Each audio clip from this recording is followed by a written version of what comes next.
kiatnya apa sih gitu. Mungkin ada yang kami tidak lakukan gitu ya, atau yang sudah kami lakukan tapi masih kurang maksimal. Karena yang sudah kami lakukan mungkin yang secara realnya adalah menjelang UKOM, ada mungkin sebulan atau 2 bulan menjelang UKOM itu kami memberikan bimbingan intensif dengan dosen-dosen kami sesuai bidang keilmuan. Jadi ada blueprint ya Bu ya. Jadi dari blueprint itu yang kami berikan pengayaan soal-soal gitu kan ya. Kemudian jawaban pemecahan masalah, pemecahan soalnya seperti apa. Kemudian tryout internal gitu kan. Ada juga yang menawarkan tryout yang seperti yang biasa join regional 2 biasanya ya. Itu juga kami ikut sertakan seperti itu. Apakah itu memang masih kurang maksimal atau ada celah dan di mana begitu celahnya dari sisi prodi misalnya, dan juga mungkin kiat-kiat itu bisa disampaikan ke anak-anak kami karena jujur sekalipun fasilitas itu, pembimbingan dan sebagainya itu sudah kita berikan, semua kan kembali ke kemauan anak-anak. Karena kami bisa evaluasi Bu yang misalnya 92% itu, yang 8%-nya itu adalah anak-anak yang ketika kita kasih bimbingan mungkin hanya 1-2 kali datang atau bahkan nggak sama sekali datang.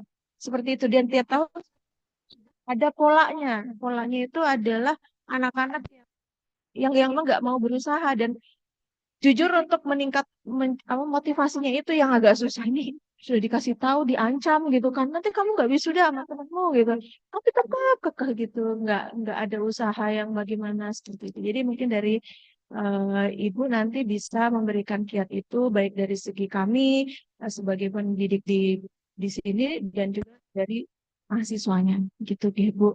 Mungkin itu saja dari saya. Semoga kegiatan hari ini bisa bermanfaat. Ini sebagai salah satu upaya kami untuk siapa tahu loh Dek ya, setahun ini yang bisa pecah rekor 100% periode pertama. Amin gitu ya. Jadi terima kasih atas kehadirannya dan kesediaannya hari ini Bu. Dan mungkin itu saja dari kami. Sekian. Assalamualaikum warahmatullahi wabarakatuh.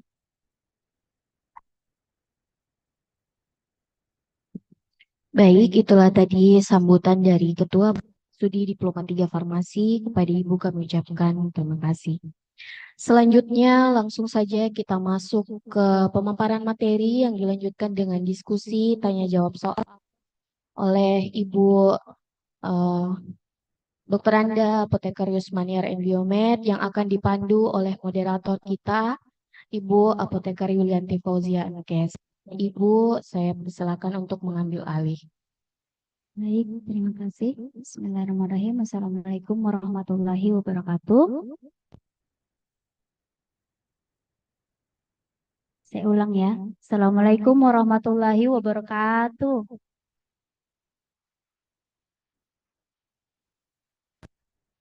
Baik, masih semangat ya.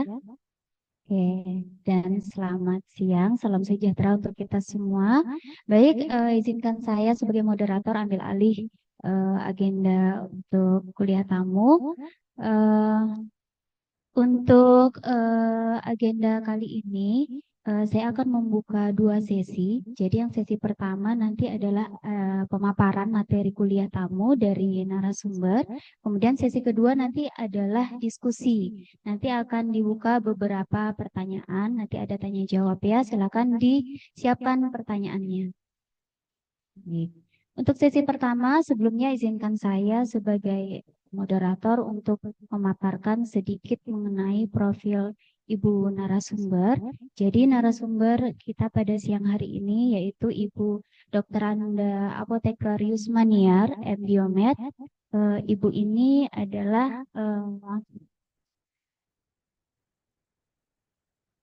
dosen dari Poltekkes Kemenkes Jakarta. Jadi pada tahun 2018 sampai 2024 sampai sekarang ya Bu ya sebagai Kadmudi. Oh, sudah selesai.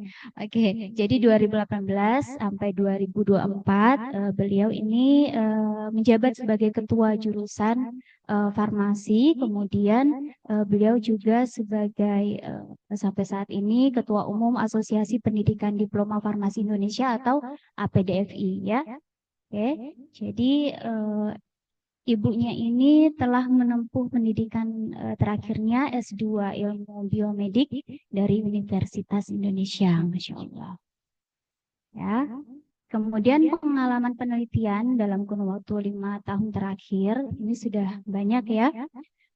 Yang paling terbaru tahun 2003 ini 2023 yaitu mengembangkan atlas herbal dan peningkatan pengetahuan tentang obat tradisional. Kemudian ada publikasi artikel beberapa.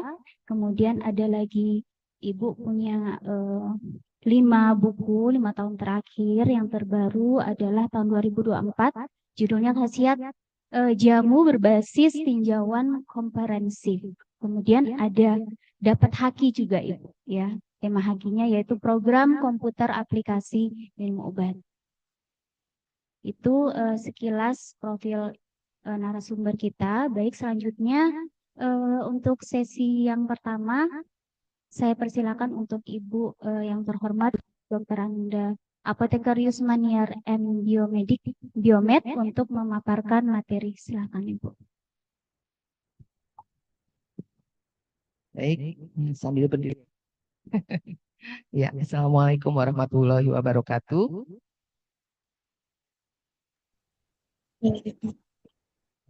Semangat pagi, salam sehat, salam bahagia untuk kita semua. Yang saya hormati Direktur Politeknik Bina Husada Kendari, Ketua Prodi Farmasi, Sekretaris Prodi, Bapak Ibu dosen, dan yang berbahagia dan yang tertekan ya, enggak ya, yang berbahagia, yang kami sayangi mahasiswa dari Politeknik Bina Husada Kendari. Di sini diminta untuk kiat sukses uji kompetensi CBT dan OSCE. Ada yang tahu CBT? CBT Computer Based Test. Jadi ujiannya berbasis komputer yang diuji pengetahuan.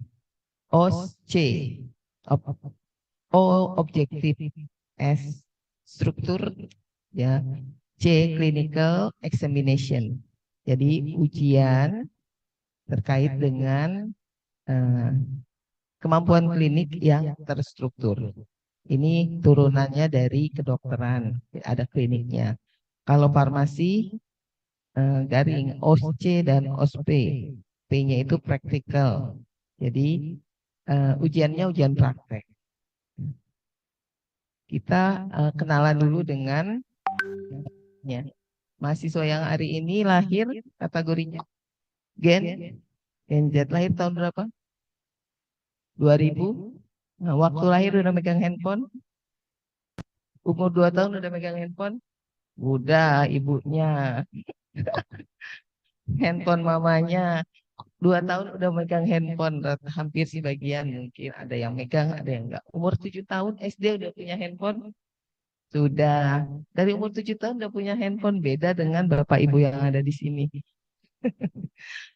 Kuliah baru megang handphone. Jadi Anda ini 7 tahun udah megang handphone. Udah handphonenya bukan handphone cuma dulu SMS, ya, apa namanya ya, monoponik. Cuma satu warna, cuma buat telepon. Yang Anda pegang sudah smart, ya, smartphone. Jadi dunia sudah ada di genggaman sejak Anda masih kecil. Kira-kira dengan adanya dunia di genggaman tadi, harusnya maunya pengetahuan meningkat. Ya, pengetahuannya meningkat. Nah, yang Gen Z yang sekarang ini mau siap hukum ya. Laki-lakinya banyak, Bu. Karena yang mau ujian hukum yang laki satu. Oh iya. Gambarnya salah. Yang mau siap hukum semuanya ya. Semua siap hukum. Nah, karena tadi informasinya banyak sekali informasi masuk ke dari mulai SD, SMP, SMA, segala macam informasi masuk. Sehingga sangat mahasiswa Gen Z ini sangat memahami atau sangat concern, menurut penelitian itu concernnya ke kesehatan mental health. Nah, sedikit-sedikit apa istilahnya, kalau overthinking, kemudian stres, lalu istilah lainnya karena kebanyakan informasi, jadi kadang-kadang FOMO ya, harus jadi yang pertama kali tahu. Nah, ini kesempatan-kesempatan ini harus dimanfaatkan ke depannya untuk membangun diri, branding diri yang baik melalui media sosial. Jangan sampai saat ini kalau kita melamar kerja, namanya siapa? Namanya Ani. Ani apa? Ani Silalahi misalnya. Nah, si pewawancara nggak nanya dulu panjang-panjang.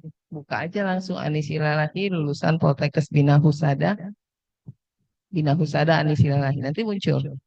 Apa yang kamu kerjakan saat ini sudah terekam di dunia maya. Dengan gampangnya. Karena kan kita setiap kali kegiatan diupload. Tiap kegiatan diupload. Buka Instagram, kamu punya Instagram, wawancara biasa nanya. Ditanya, Instagramnya apa? Nah, kalau Instagramnya itu banyak yang kelihatannya nggak banget gitu loh. Jadi mereka lihat, waduh ini kok kayak gini ya modelnya. Itu padahal di belakang. Ke depan belum tahu kan, ke depan kita semua pasti lebih baik. Tapi mulai dari sekarang, nah, kita harus membranding diri, mengisi media sosial kita sendiri dengan hal-hal yang positif, hal-hal yang kreatif, supaya ke depan pada saat ada wawancara, ada yang mau lihat, itu yang dia lihat adalah positive thinking dari Anda yang di depan pewawancara. Ya. Itu jadi Gen Z ini gampang dimotivasi, tapi gampang juga down. Memotivasinya gampang, downnya juga gampang. Nah, kira-kira kalau karena umur juga masih kecil-kecil. Waktu masuk SD-nya umur 5 tahun. Ada yang 6 tahun. Makanya pemerintah sekarang menggalakkan SD-nya 7 tahun biar matang sedikit. Ya. Nah, kita masuk di menjadi apa? Setelah dari Poltekkes Politeknik Bina Husada. Namanya lulus jadi ahli media farmasi. Profesinya tenaga kefarmasian. Nah, tenaga kefarmasiannya adalah tenaga vokasi farmasi. Tenaga vokasi farmasi.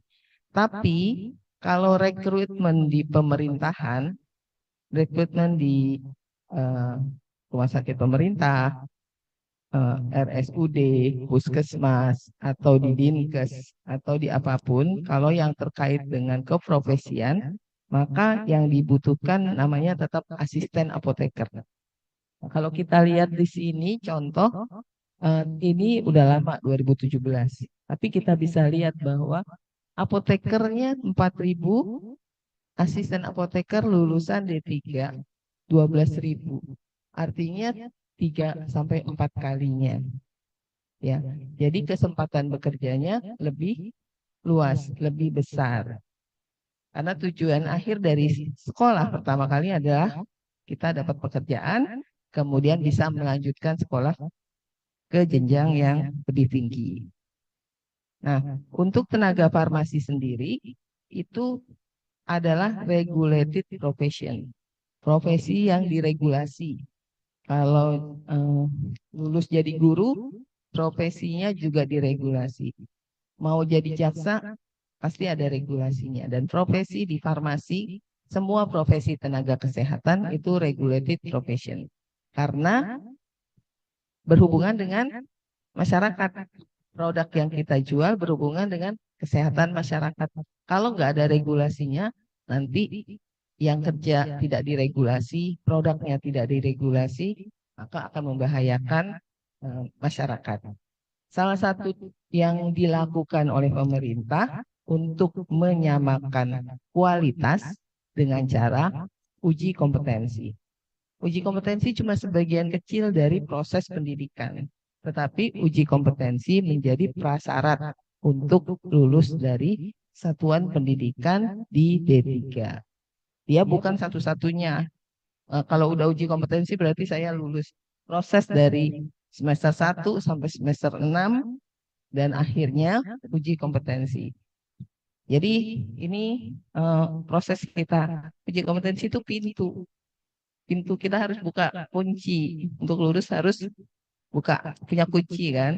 Kalau nggak punya kunci, maka nggak bisa keluar dari lingkungan di sini. Jadi hanya membutuhkan kunci melalui lulus uji kompetensi, keluar menjadi ahli media farmasi.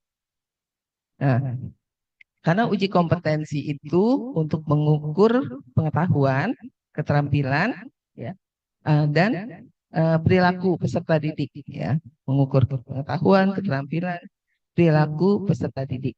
Dan uji kompetensi juga dalam rangka menilai pencapaian standar kompetensi. Jadi menilai capaian kompetensi dan harus mengikuti uji kompetensi secara nasional. Jadi uji kompetensinya secara nasional. Tapi ada juga uji kompetensi berstandar nasional. Nah, yang secara nasional kita lakukan dengan CPT. Yang berstandar nasional, standarnya nasional, soalnya dari nasional, tapi kegiatannya di institusi masing-masing. Nah, kalau yang secara nasional itu uji pengetahuan, knowledge test, jadi menggunakan CBT. Yang berstandar nasional itu OSCE. OSCE dilakukan oleh institusi, tapi di depan OSCE ini harus di monitoring oleh kolegium, bukan oleh asosiasi pendidikan. Asosiasi pendidikan ini tidak punya kewenangan untuk memonitor. Yang memonitor adalah kolegium farmasi. Jadi saat ini, kalau dulu ada organisasi profesi, tempat di mana ada pembinaan tenaga kesehatan, saat ini pemerintah membentuk kolegium. Nah, kolegium itu juga diharapkan melakukan pembinaan dan monitoring kegiatan pendidikan dan praktis dari kefarmasian. Kalau kolegiumnya kolegium farmasi. Ada yang pernah lihat OSCE? Kalau lihat CBT, ujian tes dengan komputer kan biasa. Tapi CBT-nya untuk ujian itu jumlah soalnya 180. Tiap soal 1 menit. Jadi ujian selama 3 jam. Nah, kalau tadi contoh soal yang tadi, kira-kira yang bisa jawab banyakkah? Ya, soalnya flashback.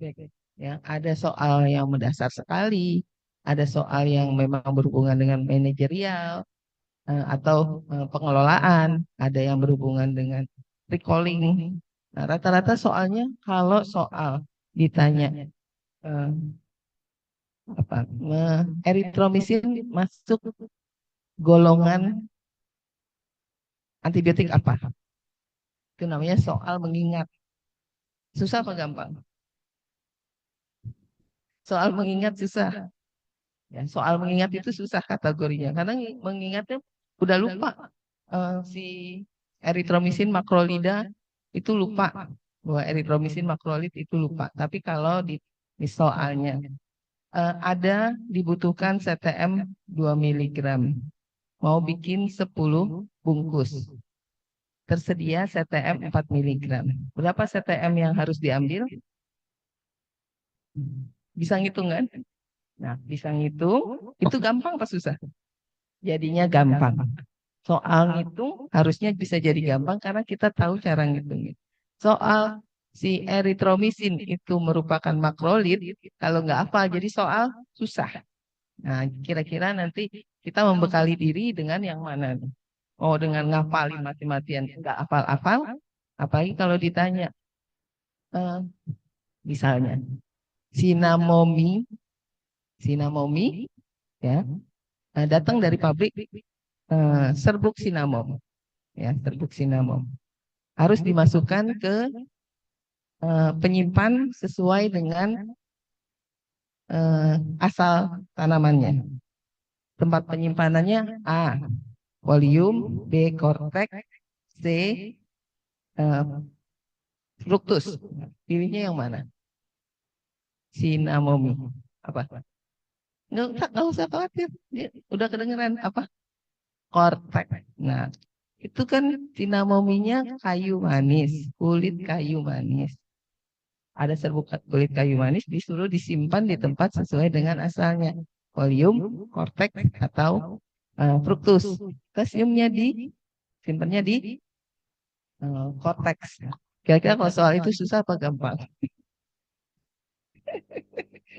Gampang. Kalau tahu sinamominya itu apa? Jadi pakai ingatan apa namanya? Tali keledai. Jadi harus kita hubung-hubungkan.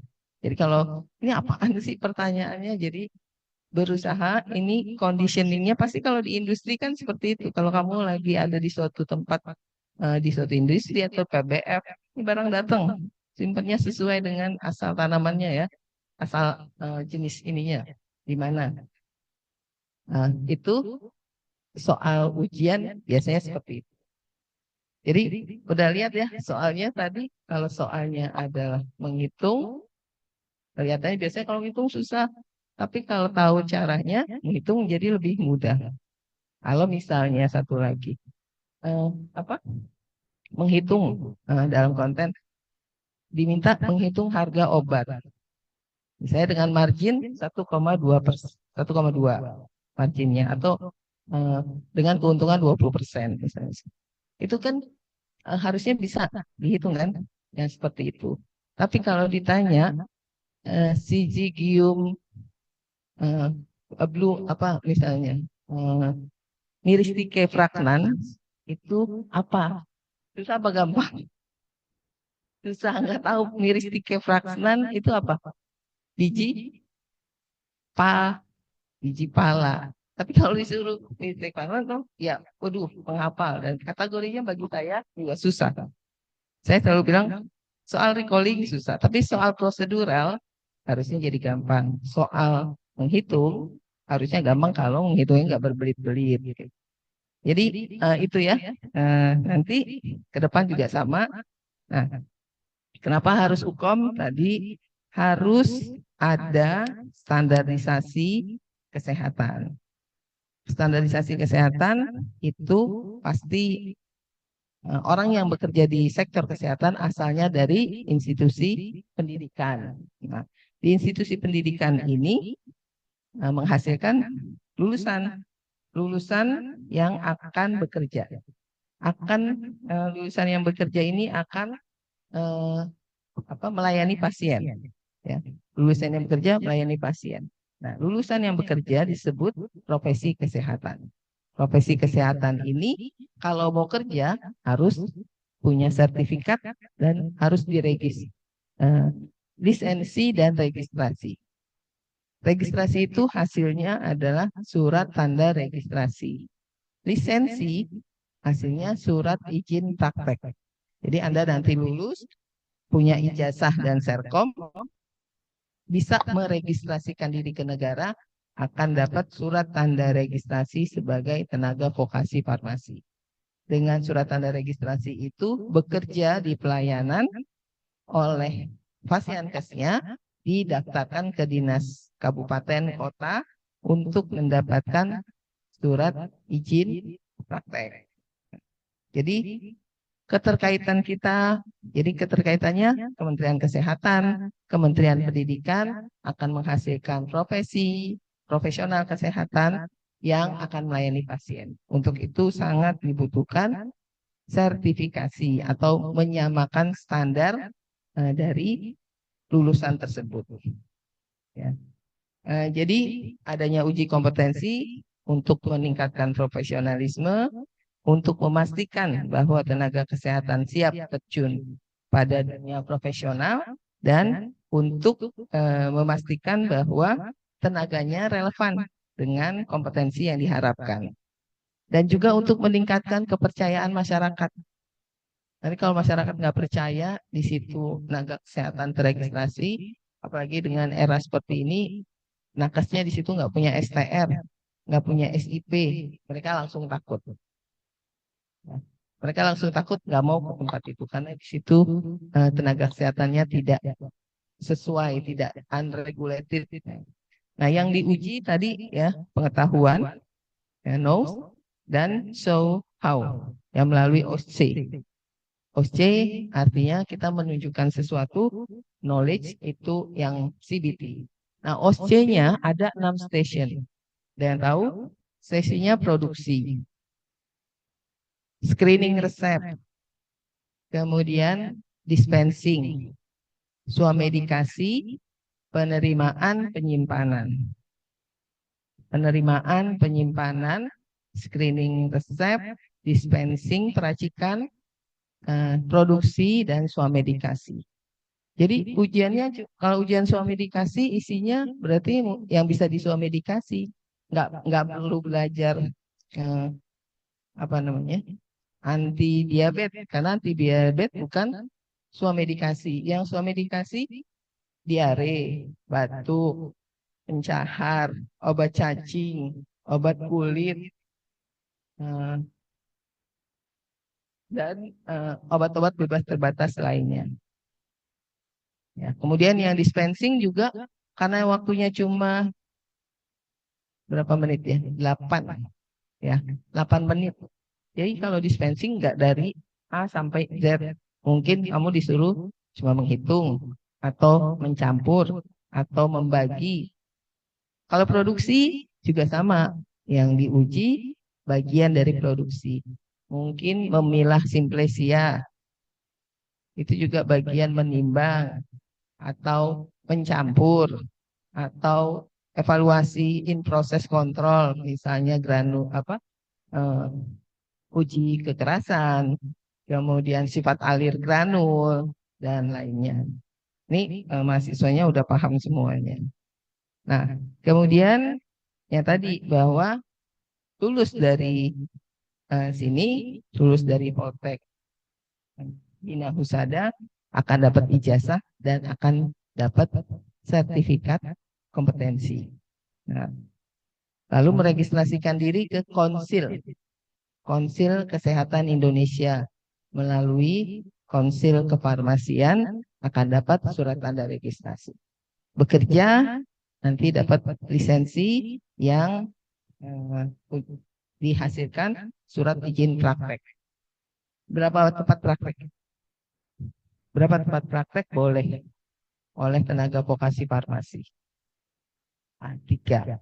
Nah, kalau di Jakarta itu di Jakarta Jabodetabek misalnya. Ini tenaga vokasi juga udah mirip-mirip dengan teman kakak apoteker. Ini misalnya Indomaret, Alfamart itu kan harus punya penanggung jawab ya, untuk etalase obatnya. Nah, per satu Indomaret itu kalau di Jakarta bisa dapat 1 juta. Jadi nitip ada di 2 Indomaret sama kerja di puskesmas misalnya. Jadi lumayan dapat 3.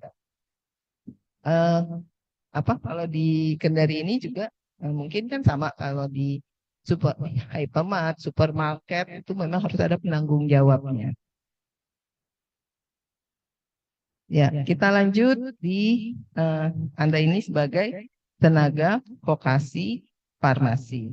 Nah, saat ini di undang-undang ada 3 jenis tenaga kefarmasian, yaitu tenaga vokasi farmasi, apoteker, dan apoteker spesialis. Nah, kemudian yang akan Anda material yang berhubungan dengan tenaga farmasi adalah sediaan farmasi. Sediaan farmasi saat ini, istilah sediaan farmasi itu merujuk pada obat, bahan obat, kosmetik, obat kuasi, obat bahan alam, bahan obat alam, bahan obat bahan alam, dan suplemen kesehatan. Yang di sini yang nggak tahu apa?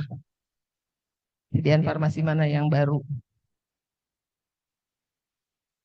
Udah tahu semua? Suplemen kesehatan seperti apa? Pernah lihat logo suplemen kesehatan? Nah, kalau obat bahan alam, contohnya apa? Jamu. Terus apa lagi? Fitofarmaka. Satu lagi? OHT. Ya. Kalau obat kuasi?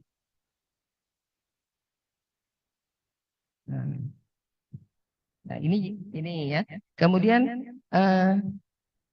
area kompetensi yang akan dimiliki tetap yang namanya profesionalisme, mawas diri, komunikasi, landasan ilmiah, kemudian keterampilan dan pengelolaan. Nah, kemudian jadi keterampilannya ini semua yang akan mendasari nanti namanya blueprint. Ya. Jadi ini akan dilakukan oleh institusi pendidikan buat capaian pembelajaran, buat kurikulum, membuat blueprint uji kompetensi yang akan dibuat untuk tryout uji kompetensi. Nah, di sini institusi pendidikan akan bekerja sama dengan Kolegium. Kolegium bersama institusi pendidikan akan melaksanakan uji kompetensi. Hasil dari uji kompetensi baik komputer based test maupun OSC akan dinyatakan kompeten atau tidak kompeten. Nah, lulusannya akan mendapatkan sertifikat kompetensi yang diterbitkan oleh penyelenggara pendidikan bekerja sama dengan Kolegium, ijazah yang akan dikeluarkan oleh institusi pendidikan. Jadi saat ini institusi pendidikan ada blueprint untuk uji kompetensinya. Pernah lihat? Boleh dilihat. Blueprintnya boleh dilihat, boleh dipelajari. Ya, blueprint itu bukan buat dosen, tapi juga buat mahasiswa. Nah ini blueprint terbaru. Lihat blueprint ini, apa sih? Kenapa blueprintnya kayak seperti ini? Jadi intinya yang akan diujikan adalah ruang lingkup. Ambil yang poin 4. Ruang lingkupnya produksi, pelayanan, pengelolaan. Ya, itu ruang lingkupnya. Yang akan diuji dari sediaan bisa obat, kosmetika, obat bahan alam, dan alat kesehatan. Jadi pointingnya yang paling banyak di sini akan soal pelayanan sampai 70%. Minimalnya 50% soal pelayanan. Jadi kalau pelayanannya sudah ada, sudah bagus, insya Allah lulus hukum. Karena hukum lulus NBL-nya 40. Artinya 40% dari soal, 40% dari 180 Anda jawab, insya Allah lulus. 40% dari 180 itu 72 soal. Jadi harus punya target, ambil soal 100 soal harus bisa. Kalau 100 soal bisa, lulus. Katanya ujiannya ada penilaian IPK. IPK betul, IPK ditambah nilai ujian. Jadi kalau IPK saya 3, itu kan sama dengan 75. Versi kita ya. 75, 60%-nya ditambah ujian harusnya saya lulus. Tetapi IPK itu akan dibuat matriks, akan di statistically dengan Z-score. Kalau IPK-nya di sini paling tinggi 3,5, paling rendahnya 3,3, maka 3,3 adalah yang paling jelek. Ya. Kalau yang 3,5 di sini, kemudian yang paling rendah 3. Di tempat lain paling tingginya 3,1, paling rendahnya 3. maka 3,1 di tempat lain itu sama dengan 3,5 di sini. Karena kita di apa namanya? Dibandingkan dengan kita sendiri. Jadi nilai itu dibandingkan dengan kita sendiri, sesama institusi dan antar institusi. Jadi dengan cara itu ada keterwakilan semuanya. Jadi bukan artinya saya 3,5 nih. Insya Allah sih dengan nilai 20 udah bisa lulus. Nggak bisa. Ya. Karena kalau sudah dengan nilai UKOM ditambah NBL, maka ada NBL-nya lagi. Jadi bukan UKOM tambah NBL, kalau dilihat 40 lulus, enggak. 40 itu hanya buat ujian yang CBT, nilai murni ujian. Tapi kalau sudah digabung dengan IPK, maka ada nilai maksimal, ada nilai minimal lagi yang harus dicapai. Ya. Jadi yang kita kejar jangan, saya udah IPK-nya udah tinggi, UKOM-nya asal-asalan aja, jangan. Jadi tetap target 100 soal harus bisa. 100 nggak banyak. Kalau 100 kurang, oke lah 95. Atau 100 kurang 105 boleh. Tapi jangan nurunin target. Ya. Kemudian yang paling banyak tadi pelayanan. Kemudian yang paling banyak juga dengan tentang obat. Ya. Obat 50 sampai 70%. Jadi yang paling banyak obat, yang paling banyak juga pelayanan. Nah, pengetahuan kognitifnya dikurangi nih. Yang diharapkan pengetahuan prosedural. Kemudian di sini recall knowledge-nya yang tadi hafalan dikurangi, ditambah reason ability. Reasoning ability di dalamnya ada kegiatan menghitung, kegiatan memahami prosedur, dan seterusnya.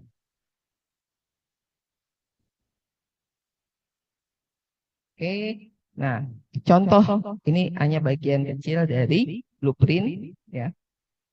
Mampu melakukan pelayanan resep atau salinan resep, melakukan pengkajian resep secara administratif. Kalau misalnya dipaparkan ada resep, kemudian diminta, menurut saudara resep ini kurang dari yang tidak lengkap di resep ini apa? Nah, Anda harus tahu. Atau ada resep, kemudian kajian farmaseutik dari resep ini, apakah ada obat yang nggak boleh digerus misalnya. Itu kajian farmaseutik. Lalu dosis, menghitung kebutuhan, menghitung harga, membuat etiket, membuat kopi resep, itu juga bisa diujikan di OSC, bisa diujikan juga di CBT. Ya. Dan ada bukunya banyak, tapi saya ngambil contoh bagian kecil saja di bidang pelayanan. Kalau ngelihatnya, berarti saya harus ngapalinnya banyak-banyak. Tadi balik lagi ke soal klausul pertama. Recall pasti susah. Tapi kalau memahami, menghitung, itu insya Allah bisa. Jadi dikejar. Nah, jadi yang harus dilakukan institusi pendidikan ya tetap sama. Soal tetap harus dibuat banyak. Sampai jadi buku soal. Kalau bisa jadi buku soalnya banyak. Jadi jangan cuma buat soal masing-masing dosen. Tidak dibuat dalam buku soal. Setiap kali 180 soal, 180 soal. Tetap ada pembakalan, tetap ada tryout. Kalau tadi Bu Kaprodi bilang, kalau Jakarta 2 seperti apa? Sama sebenarnya. Mahasiswa kan sama semua Gen Z-nya ini. Dengan macam-macam persoalan masing-masing. Bahkan kalau punya mahasiswa laki-laki, kemarin di tempat saya, tahun lalu ya, sama-sama iseng-iseng main game online yang berbau perjudian. Nah, akibatnya, yang satu sadar segera mundur, yang lupa 40 juta uang mahasiswa juga. Mahasiswa mengumpulkan dana BEM dan dana usaha, hasil webinar, hasil seminar. Mahasiswanya sangat kreatif. Dititip di salah satu, tiba-tiba waktu ditagih oleh angkatan berikutnya nggak ada uangnya nggak ada. Kemudian si mahasiswa nggak menyelesaikan KTI, nggak ke kampus-kampus. Ibunya juga, orang tuanya juga nggak fair. Pada saat wisuda, baru ibunya datang, kenapa anak saya nggak di wisuda? Memang kita nggak menghubungi orang tuanya. Kita kalau sudah mahasiswa berharap mahasiswa proaktif, ya kan? Tidak menghubungi orang tua. Orang tua nanya setelah ada, kok temannya udah wisuda. Lalu proses. Jadi telat 1 tahun setelah orang tuanya akhirnya menyelesaikan. Nah, yang bersangkutan siap-siap lagi untuk menyelesaikan KTI. Anaknya bukan anak nggak pinter, anak pinter, tetapi terpleset. Nah, anak yang satunya mundur segera. Mungkin nggak tahu dapat apa, tapi yang satu tetap tidak berhasil. Nah ini, jadi institusi pendidikan nanti kita biasanya TO bersama, TO nasional diikuti.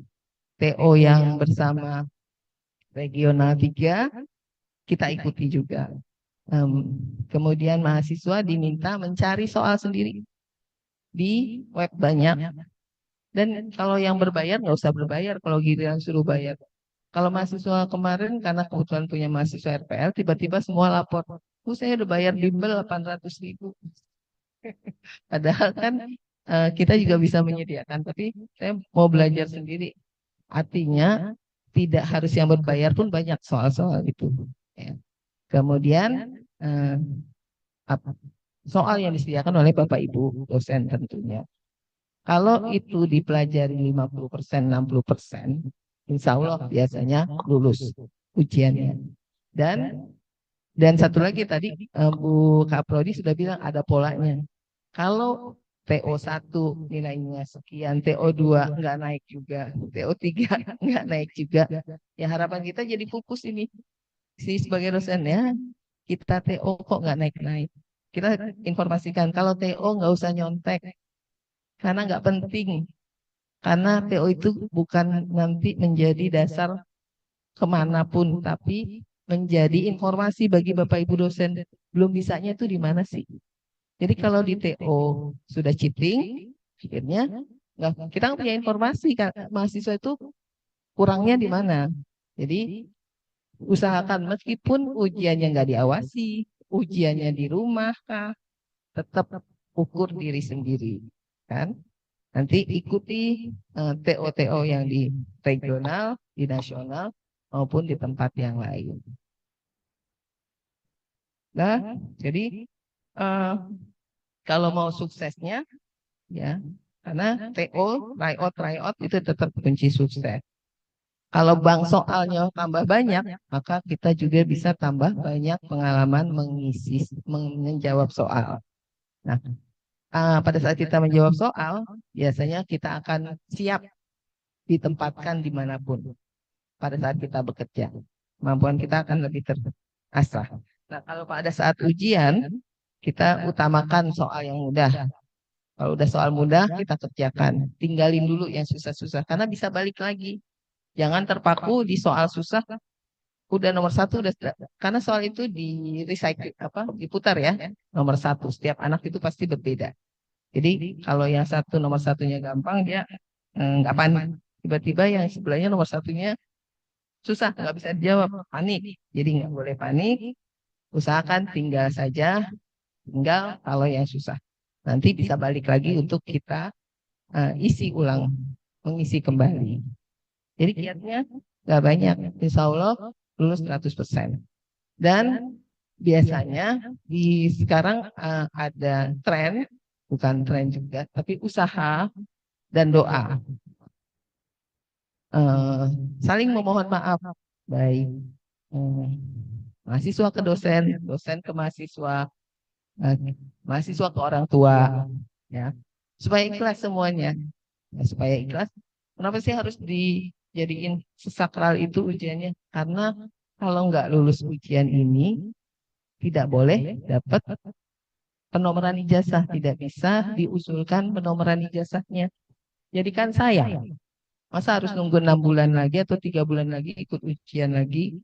Nanti kalau 3 bulan lagi udah males, setahun lagi usahakan 1 kali, insya Allah bisa. Ya. Jadi itu yang harus kita lakukan. Jadi sukses UKOM-nya tetap latihan, harus baca, tetap nggak boleh overthinking, dan lindungi kepala tetap ya dengan helm supaya nggak terbentur. Baik, itu yang bisa saya sampaikan. Ke depan ini ilustrasi. Ke depan pelayanan kita akan ada di model seperti ini. Ini pasien sakit, dia nggak ke dokter, buka aplikasi kan, buka aplikasi, kasih laporan ke aplikasi Halodoc, Hello Sehat dan sebagainya. Lalu si apotek ini pasien di tempat kerja. Dari aplikasi ini pasien akan dapat resep. Resepnya langsung link ke apotek yang diminta oleh pasien. Waktu dia pulang, dia mampir di apotek. Di apotek nggak ke dalam, cukup di etalase yang udah disediakan, tinggal ambil resep yang tadi. Dia pulang, istirahat di rumah. Kalau ada masalah, akan lapor melalui online juga, ya. Nggak ketemu, lapor obat boleh ke apotekernya, apoteker atau TTK-nya. Nah, kalau pasien ini kebetulan kehabisan obat, kebetulan pasiennya misalnya diabetes, oh obat diabetes saya habis. Baik aplikasi, kalau obat yang memang berulang, itu kan nggak harus ke dokter, boleh. Diantar lagi obat oleh kurir ke pasien. Jadi ketemu tenaga vokasinya di mana, ketemu apotekernya di mana. Ya, ke depan kita kemungkinan akan menghadapi posisi seperti itu dengan lebih masif lagi. Kalau sekarang ada, tapi ke depan lebih masif lagi. Nggak pengen ketemu orang, udah ketemunya gadget aja. Ya, baik. Terima kasih. Kita lanjutkan.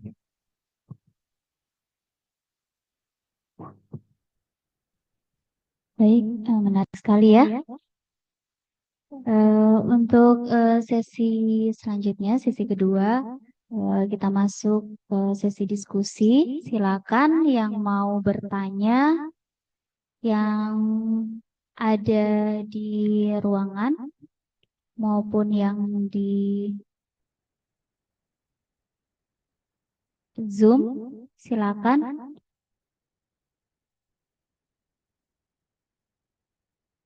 Ada pertanyaan?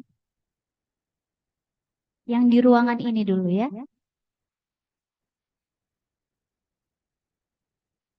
Yang daring dan luring bisa bertanya.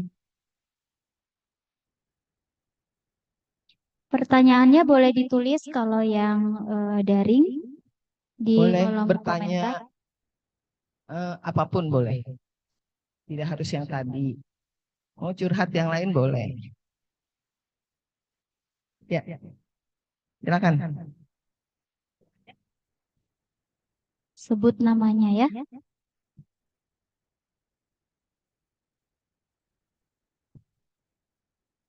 Assalamualaikum warahmatullahi wabarakatuh. Baik, sebelumnya terima kasih kepada Ibu dan Ibu dosen yang Bapak Ibu dosen yang berada di ruangan. Di sini saya tidak ingin bertanya, tapi saya ingin meminta kepada Ibu strategi atau tips yang harus kami lakukan atau tanamkan sebelum kami menghadapi UKOM atau OSCE. Apalagi kan kami sebagai generasi Gen Z yang selalu lalai akan belajar. Jadi mungkin ada tips atau strategi dari Ibu. Terima kasih. Mungkin ada lagi? Oh, ada.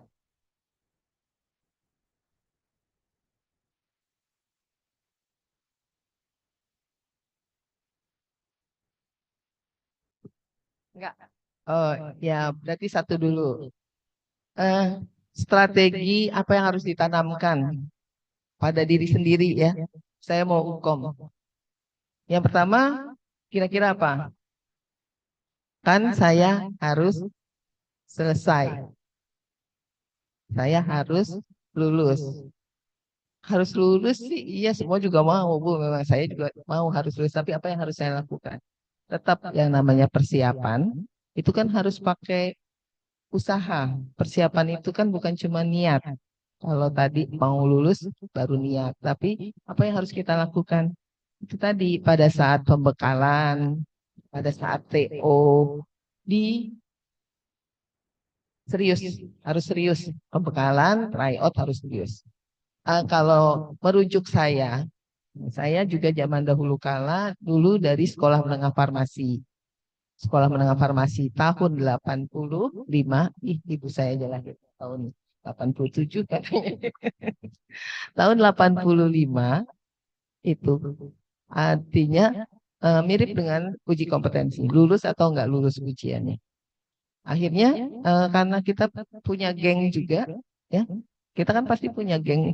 Gengnya itu kita jadiin geng belajar aja menjelang lulus. Nggak pengen nggak lulus.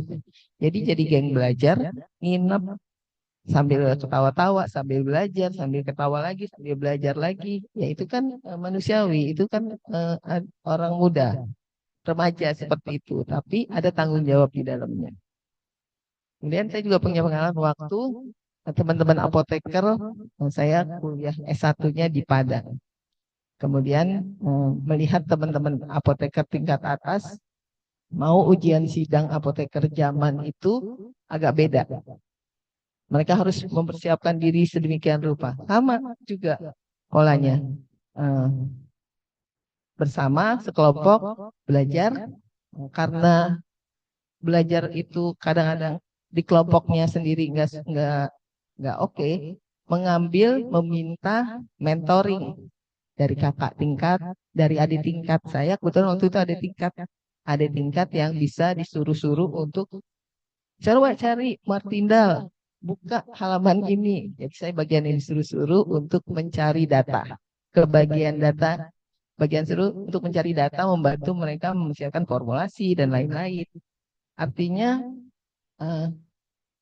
membuat geng, membuat kelompok itu dimanfaatkan untuk yang belajar. Nggak usah gengsi, ayo mau ukom, bahas bareng-bareng. Dan kalaupun panggil kakak tingkat yang udah pernah ukom, supaya dapat yang vibe-nya positif. Jangan yang dapat vibe-nya negatif, ini nggak usah belajar, kemarin gue lulus. Kalau itu adalah bagian kecil orang, tapi bagian besar orang kita memang harus berusaha. Ya berusaha aja dengan soal, dengan latihan. Tadi memang kunci cuma satu, latihan, latihan, latihan. Jadi kalau tanpa latihan, tangan kita, otak kita nggak sinkron. Kalau nggak pernah latihan kan, ada di kepala, tapi nggak ada di tangan. Jadi dua-duanya harus sinkron, harus ditulis, harus dicontreng jawabannya. Kalau cuma dibaca-baca nggak pernah nyontreng soal, nanti kebingungan. Jadi semua badan kita, semuanya itu pasti akan memahami. Kalau saya selalu bilang bahwa apa yang kita kerjakan itu pasti ada upahnya juga. Semaksimal kita kerjakan ya itu dia maksimal upahnya. Minimal kita kerjakan ya minimal juga upahnya. Jadi semua hal dunia itu seperti itu teorinya. Kerjakan saja, ya, lakukan saja. Jangan is okay not to be okay ya. Jangan it's okay not to be okay. Pokoknya saya harus okay selalu. It's okay to be okay ya.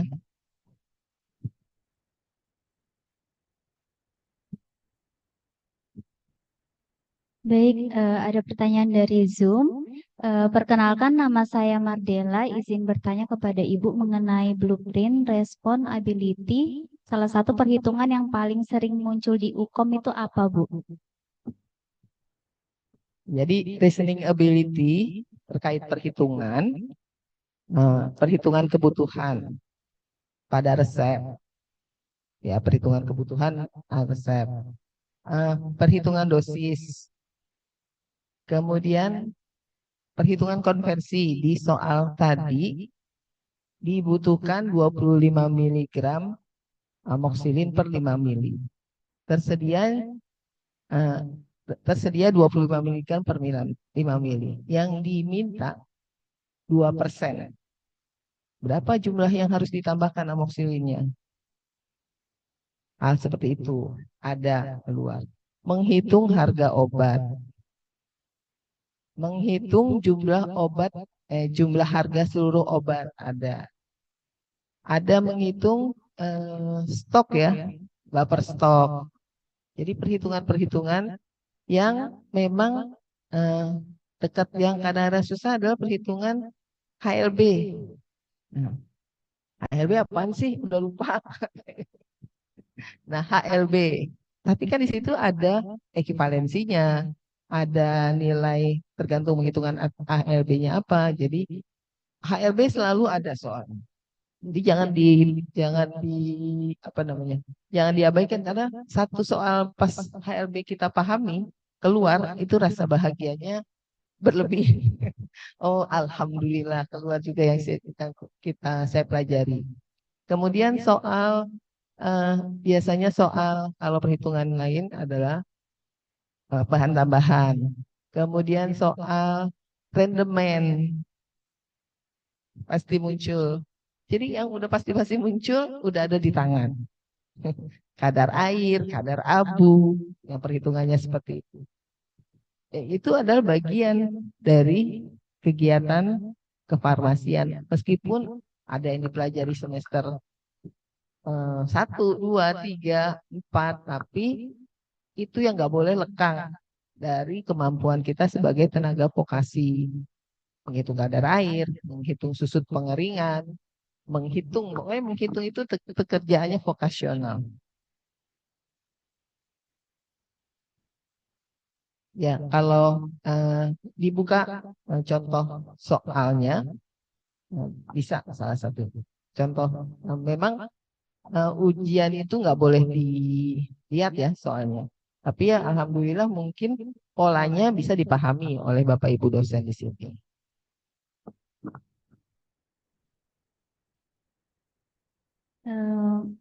Ada pertanyaan lagi Bu, mengenai undang-undang terbaru tenaga kesehatan farmasian S1 sudah tidak termasuk di undang-undang terbaru tenaga kefarmasian. Jadi S1 lingkup kerjanya di mana? Ya, nggak apa-apa. Nanti dari D3, kan tadi tenaga kefarmasian adalah tenaga vokasi, apoteker, dan apoteker spesialis. Jadi yang tenaga kefarmasian itu adalah profession. Kalau S1 sarjana, ada sarjana farmasi, sarjana biologi, sarjana kimia, dan lain-lain. Sarjana itu bukan bagian tenaga kesehatan. Yang bagian tenaga kesehatan adalah profesi dan vokasional saat ini. Vokasional atau profesi. Ya, jadi sarjana farmasi ada di mana? Sarjana farmasi bisa bekerja di tempat yang tidak membutuhkan STR. Kalau misalnya rumah sakit membutuhkan sarjana farmasi. Sebagai apa?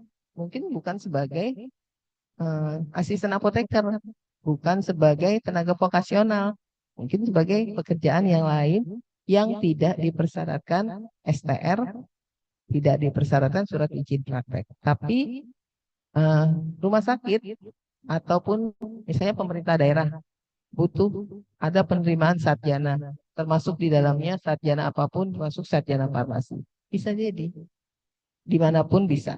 Tapi untuk saat ini, undang-undang saat ini, yang regulasinya adalah tenaga vokasi dan profesi.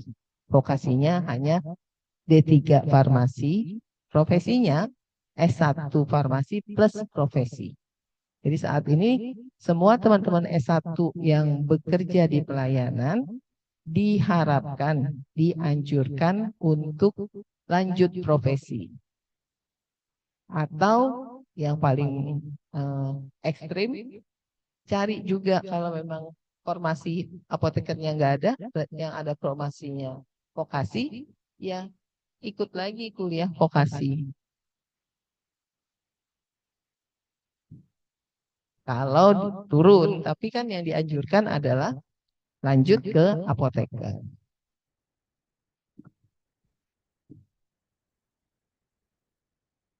Silakan untuk yang di dalam ruangan ini masih ada yang di sebelah sini. Silakan.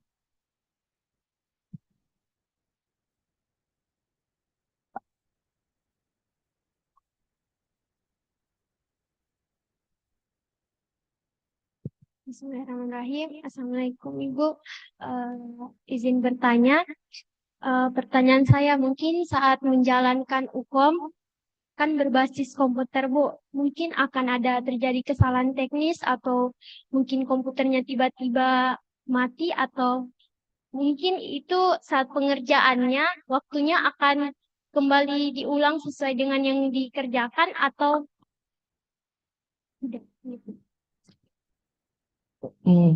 I hope Ukom it will be alright. Nah, jadi saat ini uji kompetensi pada saat kita melaksanakan uji kompetensi bersama tenaga kesehatan lain dengan jumlah peserta almost 40.000, 40.000 dibagi untuk 3 hari. Jadi sehari kurang lebih ada 15.000 peserta per hari. Nggak kuat karena memang bebannya hanya 8 ribuan, maksimal 10.000. Jadi itu saat itu memang nggak kuat. Jadi down dan ada hari libur. Saya nggak tahu masalahnya apa, tapi itu memang tidak kuat servernya. Agak berbeda dengan sistem ujian yang menggunakan tidak by cloud. Kalau itu namanya ujiannya by cloud langsung komputer, langsung dikerjakan. Ada sistem ujian lain yang semi cloud. Jadi menggunakan flash disk atau hard disk diinsertkan di server utama sehingga bisa disebar secara offline sehingga tidak mengganggu jaringan. Nah, kalau kejadian itu terjadi misalnya mati dan lain-lain dan tidak bisa dikerjakan lagi, maka biasanya dihitung lagi mundur kan misalnya setelah 20 menit, setelah 30 menit pertama mati. Maka sisa waktunya kan cuma tinggal 150 menit. Maka setelah hidup 150 menit kemudian yang bisa digunakan ditambahnya. Tidak diulang dari nol lagi karena data sebelumnya sudah tersimpan.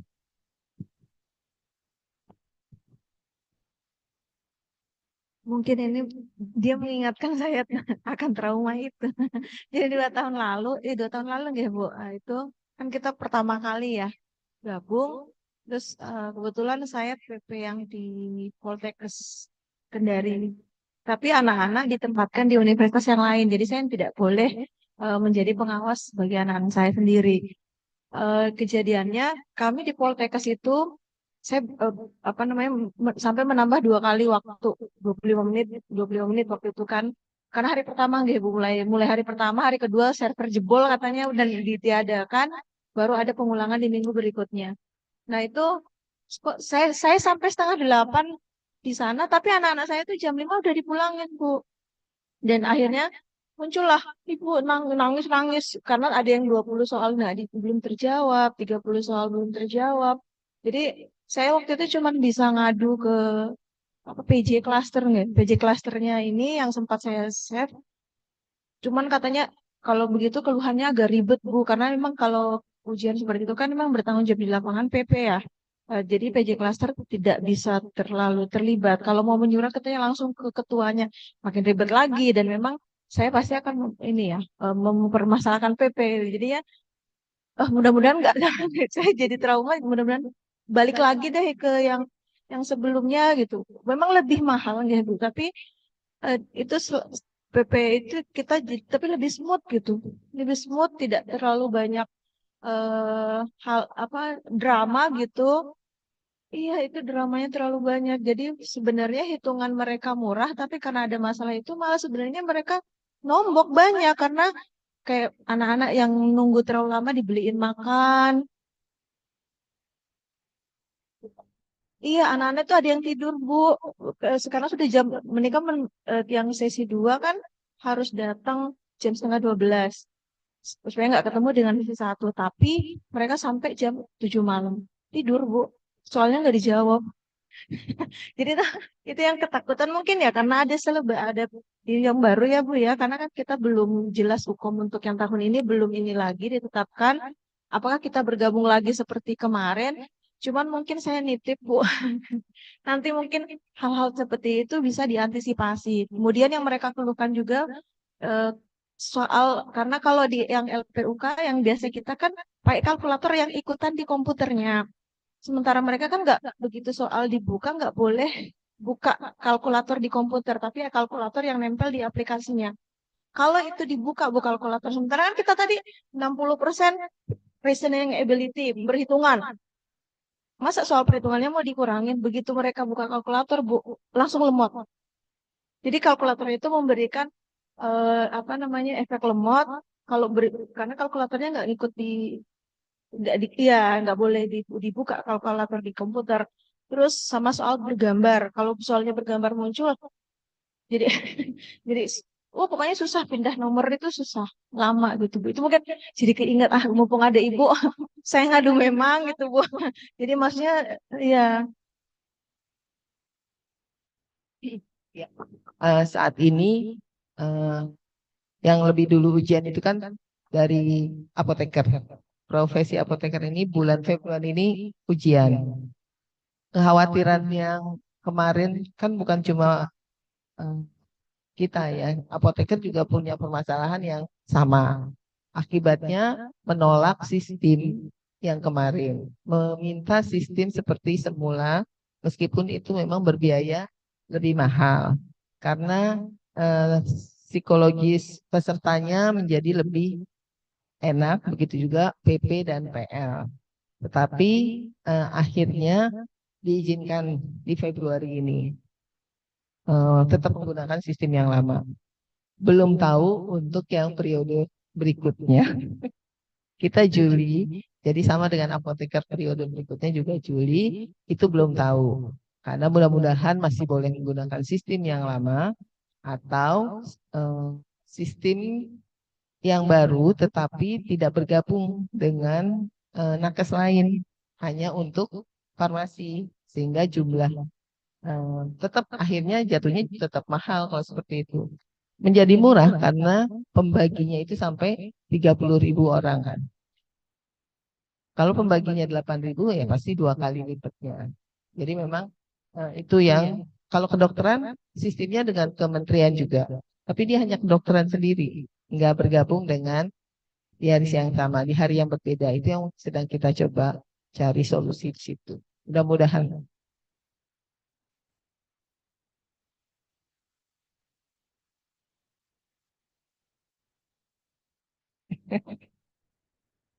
Iya, betul, karena kita bergabung bukan cuma 100 orang, tapi 8.000.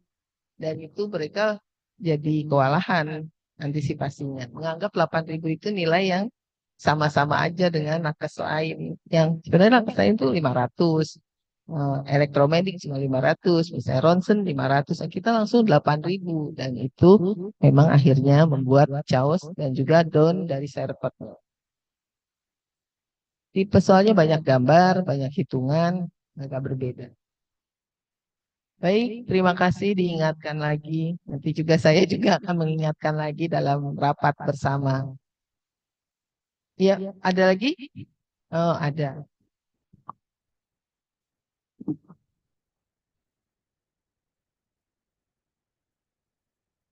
Baik, Bu. Assalamualaikum warahmatullahi wabarakatuh. Perkenalkan Ibu, nama saya Nirom. Izin Bu bertanya, di sini Bu saya mau bertanya tentang matriks blueprint yang sudah Ibu jelaskan tadi. Di sini saya ingin tanyakan mengapa materi pelayanan kefarmasian bisa banyak dimasuk pada hukum sampai 50-70% dibanding soal-soal farmasi yang lainnya.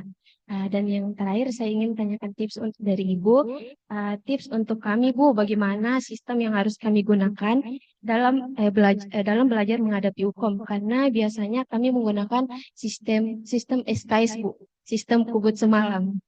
Ah, untuk menghindari sistem SKS itu Bu, apa yang kami harus lakukan? Iya, terima Baik, kasih. terima kasih Bu. Ya,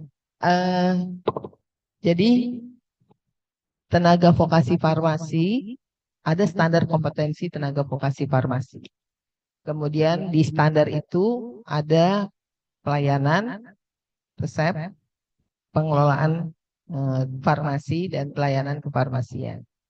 Kemudian ada kegiatan tracer study. Lulusannya ini rata-rata kerja di mana? Ternyata terbanyaknya bekerja di pelayanan.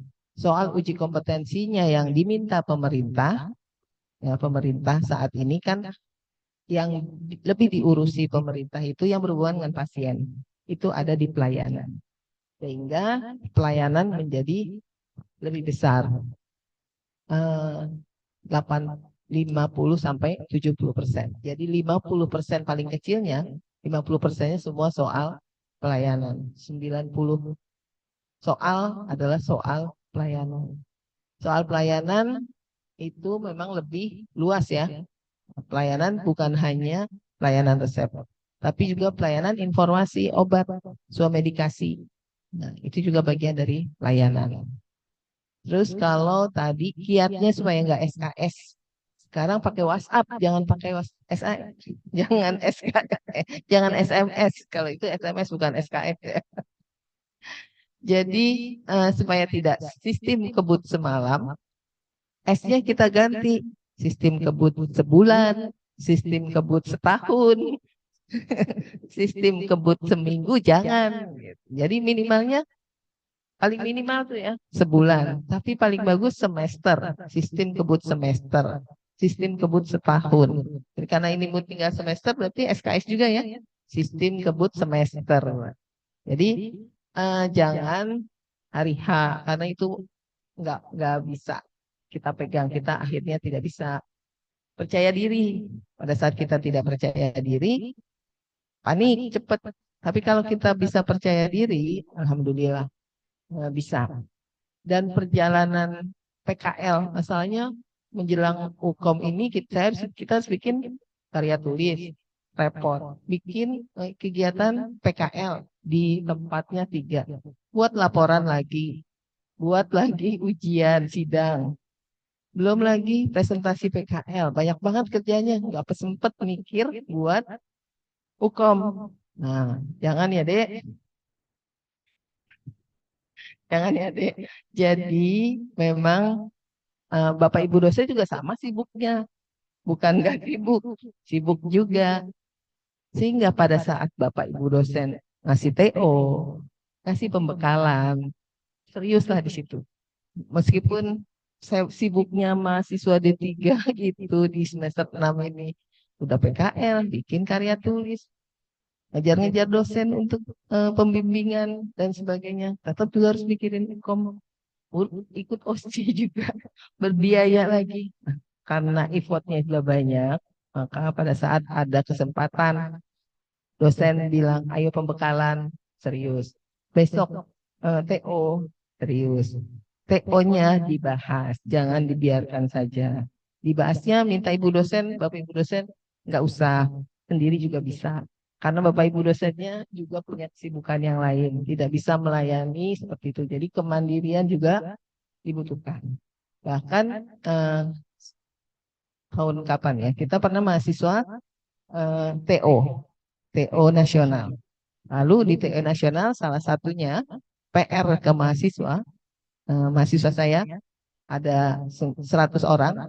Pokoknya setiap anak ingat 10 soal yang kemarin dikerjain. Apapun ditulis lagi.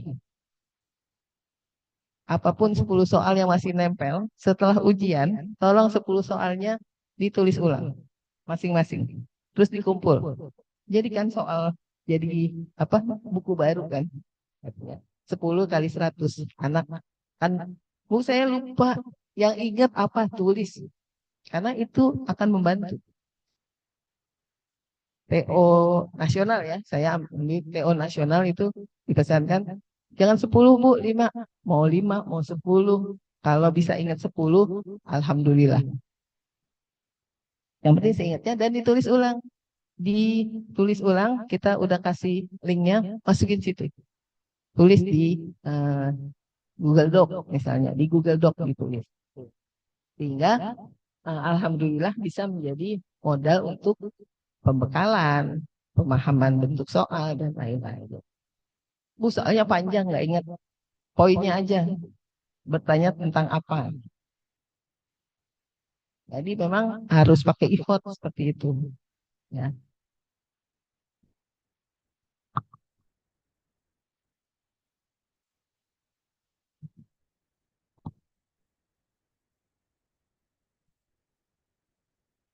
Oh, baik, terima kasih. Mungkin langsung saja perkenalkan, nama saya Tiara Astuti. Mungkin pertanyaan saya di sini, saya akan bertanya mengenai OSCE karena dari tadi kan Ibu sudah memberikan tips mengenai UKOM dan mungkin langsung saja di sini kan kami akan melaksanakan juga yang namanya OSCE. Apa saja langkah-langkah atau persiapan yang dapat kami sebagai mahasiswa persiapkan untuk menghadapi OSCE? Terima kasih. Ya. Kalau untuk OSCE itu kan soalnya 6 ya. 6 soal. Kalau UKOM 180. Jadi dari setiap stase soal itu pasti nggak banyak. Setiap stase soalnya nggak banyak. Dan kewajiban dari pengelola di sini, kewajiban dari institusi secara keseluruhan, sudah ada blueprint OSCE-nya juga. Saya belum sempat ini, blueprint OSCE-nya juga udah ada. Nah, kalau blueprint OSCE memang agak berbeda dengan blueprint yang CBT. Blueprint OSCE adalah isi misalnya untuk produksi tadi menimbang, mengukur volume, kemudian mengukur keseragaman tablet, sifat alir granul misalnya ya, atau memilah simplesia di produksi. Artinya udah ada bayangan. Karena kalau OSCE itu alhamdulillah rata-rata kalaupun diujikan secara nasional, karena ini udah keseharian kita. Praktikum mirip dengan praktikum, tetapi soal yang sama diujikan ke semua orang dengan metode yang sama. Di OSCE itu Bapak Ibu dosen cuma diem aja, nggak boleh ngomong, nggak cuma melihat kerjaan. Contoh misalnya di Swamedikasi. Swamedikasi pengalaman ini. Mahasiswa Swamedikasi ujian kami lakukan OSCE. Swamedikasi dengan pemeran standar ibu hamil. Ibu hamil diare. Itu hari pertama. Ibu hamil sembelit hari pertama. Ya, ibu hamil sembelit. Soal dari sesi apa? Dari sesi 1 sampai sesi 2 soalnya sama karena nggak ketemu seharian. Hari kedua karena hari pertama cuma 36 orang, 18 orang atau 36. Ya, 36 mahasiswa. Hari kedua mahasiswa dengar bocoran bahwa soalnya ibu hamil sembelit. Pada soal kedua ibu hamil minta pencahar. Ibu hamil ini diare.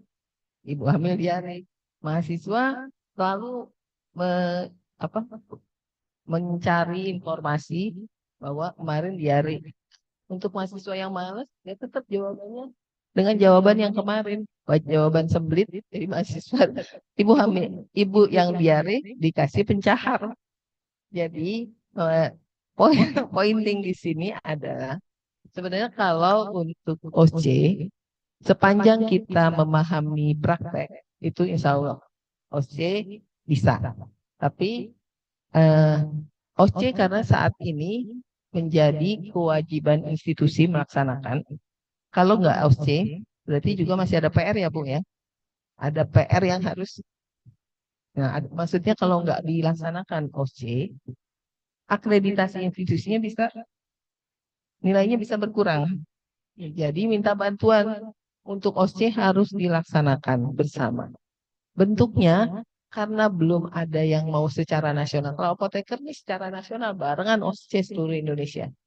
Kalau bersama seluruh Indonesia, kesulitannya adalah kita pasti SDM-nya jadi sulit. Lokasinya harus standar dan lain-lain. Tapi kalau OSCE tidak berstandar nasional, misalnya tempat OSCE terbaik di sini Halu Uleo misalnya. Kalau nanti suatu saat sudah berstandar nasional, nggak boleh di sini. Di sini belum ada punya tempat OSCE yang terstandar. Boleh sewa, boleh tempat lain, atau boleh di prodi yang lain di sini misalnya. Itu keuntungannya karena belum secara nasional, baru berstandar nasional. Tapi kiatnya kalau OSCE, semua kisi-kisinya dipelajari. Terus tidak bergantung pada bisikan soal kemarin. Yang paling parah, soal pertama sifat alir. Sifat alir. Yang soal kedua, kalau sifat alir kan pakai corong ya. Yang paling benar corong, dialirkan, ditutup dengan kaca rogi. Nah, soal kedua bukan sifat alir, tapi compressibility. Compressibility ada dan ukur, ada tapping. Nah, di tapping di atasnya ditaruh sama dia corong. Ini gelas ukur mau di tap, di atasnya ada corong, ditutup sama dia. Mau dipencet itu tappingnya. Nggak boleh. Jadi kalau kayak gitu, pengawas langsung stop. Karena udah tahu salah kan. Kalau dipencet, buka semua. Rusak alat dan sebagainya. Artinya itu tadi, sebagai mahasiswa memang mempelajari. Nanti kalau OSCE, Bapak Ibu dosen akan kasih kisi-kisi yang akan keluar. Bapak Ibu dosen ngasih kisi-kisi yang akan keluar. Untuk OSCE yang berstandar nasional ini. Kalau nanti sudah ada pengawas pusat, soalnya dari pusat, baru kan kita nggak tahu nih. Nah, sepanjang masih diizinkan saat ini oleh institusi pendidikan, didukung kegiatan OSCE-nya. Jangan dipertanyakan, kenapa harus OSCE dan lain-lain. Mumpung belum menjadi prasyarat kelulusan, tetapi harus dilakukan. Harus dilakukan, tidak menjadi prasyarat, belum jadi prasyarat. Tapi harus dilakukannya. Dan kalau nggak lulus OSCE gimana? Bapak Ibunya harus ngulang lagi sampai lulus. Bedanya seperti itu. Ulangnya kapan? Ya sepanjang Bapak Ibunya mau ulang. Ya, oke ya.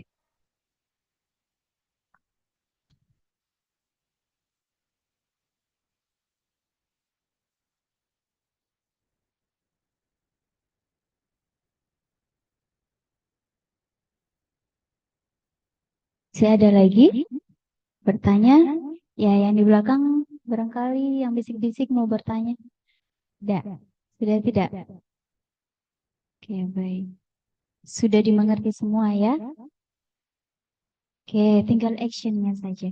Baik, kalau sudah semua, saya terima kasih atas pertanyaan adik-adik semuanya. Terima kasih Ibu atas pemaparannya, jawaban dari diskusi. Oke, saya simpulkan sedikit tadi saya mengutip sedikit kiat-kiat mahasiswa kalau untuk sukses mengikuti TO dan ujian. Jadi satu yang pertama bank soal nanti yang akan dikasih dipelajari ya, diulang-ulang. Kalau kita sudah terbiasa untuk mengisi soal, insya Allah kita akan menganggap oh ini gampang, ya karena sudah biasa. Kemudian latihan menjawab soal-soal yang sudah dikasih, yang sudah ditutorialkan nanti, ada pengayaan nanti ya insya Allah. Kemudian kerjakan soal yang mudah terlebih dahulu, ya.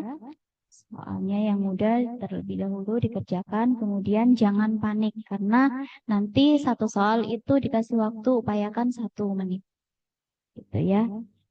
Baik, demikian dari saya sebagai moderator. Saya ucapkan terima kasih. Wassalamualaikum warahmatullahi wabarakatuh.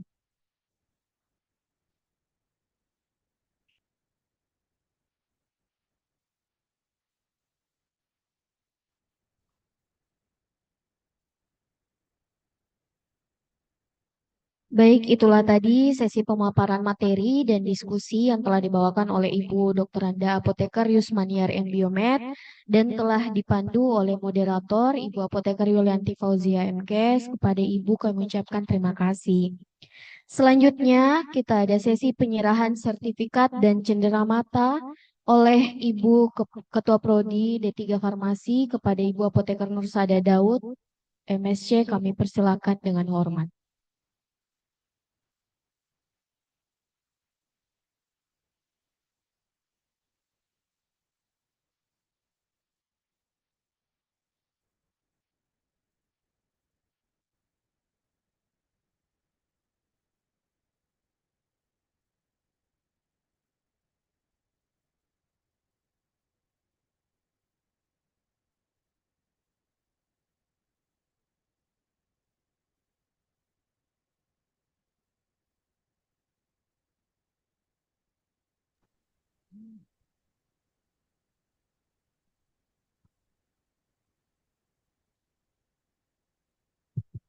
Baik, selanjutnya dokumentasi dan foto bersama diharapkan untuk yang berada di dalam Zoom juga mengaktifkan kameranya mungkin.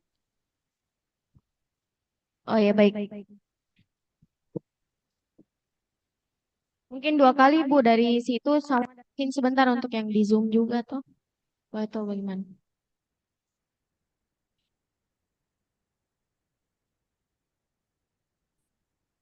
Foto yang dari depan dulu Bu, baru ntar di sini lagi untuk Zoom. Oh ya.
Cek. Baik, untuk yang mahasiswa peserta tamu yang di Zoom harap mengaktifkan kameranya. Oh, ini banyak sekali yang belum. Nur Aisyah, Timurti, tolong aktifkan kameranya. Eldiva, Waderista, Kasih, Penny Febriani, Rizkawali, Ayu Nur Hidayah, Mualim, Priska Elki, Melda, Wade Selvi, Wameri, Nur Hidayati, tolong diaktifkan kameranya. Putu Ina Kristina, Alifa Aulia, Ibu dosen juga mungkin yang bergabung di Zoom, Ibu Nirwati, tolong diaktifkan kameranya.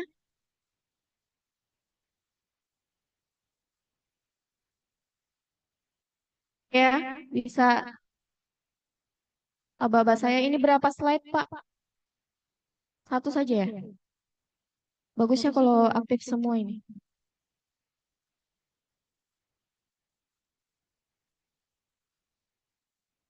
Oh ya, baik.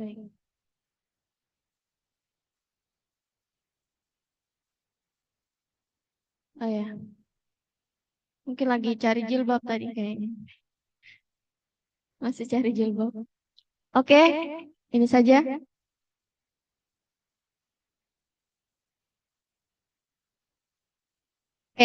Aba-aba saya siap 1, 2, 3.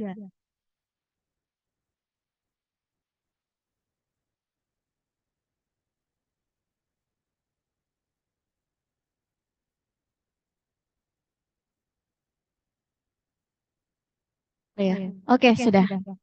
Terima kasih, Ibu.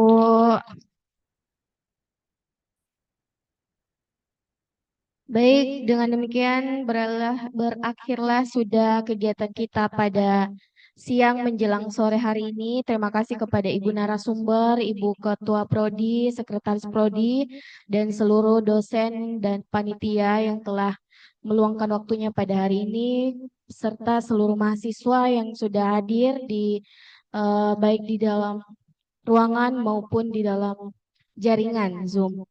Demikianlah lebih dan kurangnya mohon dimaafkan. Kami tutup dengan ucapan alhamdulillahirrabbilalamin. Wassalamualaikum warahmatullahi wabarakatuh.